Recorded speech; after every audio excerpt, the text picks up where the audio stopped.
जया बच्चन का जब से थाली में छेद वाला वो जो बयान आया है, जो ऐतिहासिक बयान, जो बच्चन परिवार के लिए एक सिर दर्द बन चुका है, तब से लेकर अब तक अमिताभ बच्चन को न जाने क्या हो गया है कि वो सोशल मीडिया पर दिन रात बस बेमतलब की जो बातें होती हैं उसे शेयर करके अपने आप में ही खुश रहते हैं। कभी अमिताभ बच्चन ये बोल देते हैं कि किसी की औकात नहीं है कि वो मुझे छू सके, मुझे टच कर सके, क्योंकि मैं बहुत ऊंचाई पर बैठा हुआ हूँ।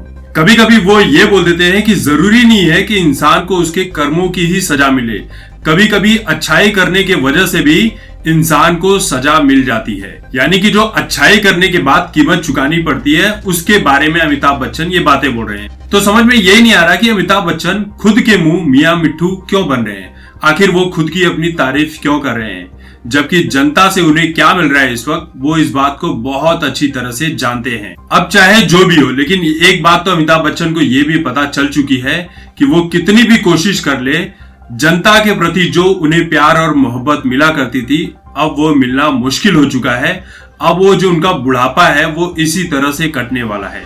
सोशल मीडिया पर अब वो चाहे जो भी कर ले, हर बात में उनकी ट्रोलिंग की जाती है। चाहे वो अच्छी बातें कर ले, चाहे वो कुछ नेगेटिव बात करके लोगों को सुनाना चाहे, हर बात में उनकी ट्रोलिंग की ही जाती है। जिस केबीसी का लोग इतना इंतजार किया करते थे, जिस केबीसी के दम पर अमिताभ बच्चन ने अपने सारे कर्जे चुका दिए और आज बुलंदियों पर आकर बैठे हुए हैं, उस केबीसी को इस बार जनता ने कोई वैल्यू नहीं दी। केबीसी भंगार के भाव में बिक गया।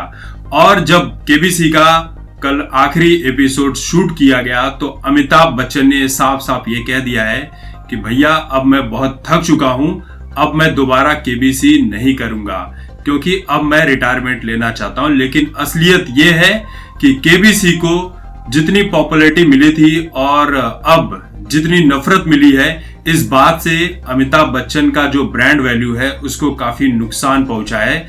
लेकिन अमिताभ बच्चन इस बात को सीधे सीधे तौर पर नहीं कह सकते हैं, इसलिए उन्होंने बात को घुमा फिरा कर कहने की कोशिश की है, क्योंकि शो तो फ्लॉप हो चुका है। अमिताभ ने यह कहा है कि मैं अब थक चुका हूं और रिटायर हो चुका हूं। मैं माफी चाहता हूं आप सभी से। कौन बनेगा करोड़पति की शूटिंग का ये आखिरी दिन बहुत लंबा रहा, शायद कल बेहतर हो पाऊंगा, लेकिन याद रखिएगा काम तो काम होता है और इसे पूरी शिद्दत से किया जाना चाहिए। जी हाँ, बिल्कुल शिद्दत से किया जाना चाहिए और वही कर रहे हैं सुशांत सिंह राजपूत के फैंस और इस देश की आम जनता, जो आपको अपने सिर पर बैठाकर घुमा करती थी, जो आपको इतना सारा इज्जत दिया करती थी, लेकिन आप एक छोटी सी बात सुशांत सिंह राजपूत के समर्थन में नहीं बोल सके, ना ही बॉलीवुड में जो ड्रग्स का कारोबार फैला हुआ है उस बारे में आप एक बात बोल सके और खुद को महानायक कहलाने का गौरव प्राप्त करते हैं। तो इतनी सारी बातें जो है, इन बातों से तो जनता चिढ़ेगी, क्योंकि आप जो हैं बिन मतलब की बातें कुछ ज्यादा ही करने लगे।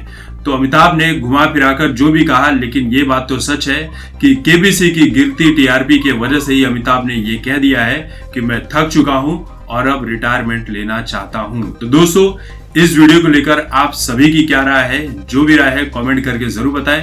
तब तक देखते रहिए आपकी बात मुकेश के साथ। धन्यवाद।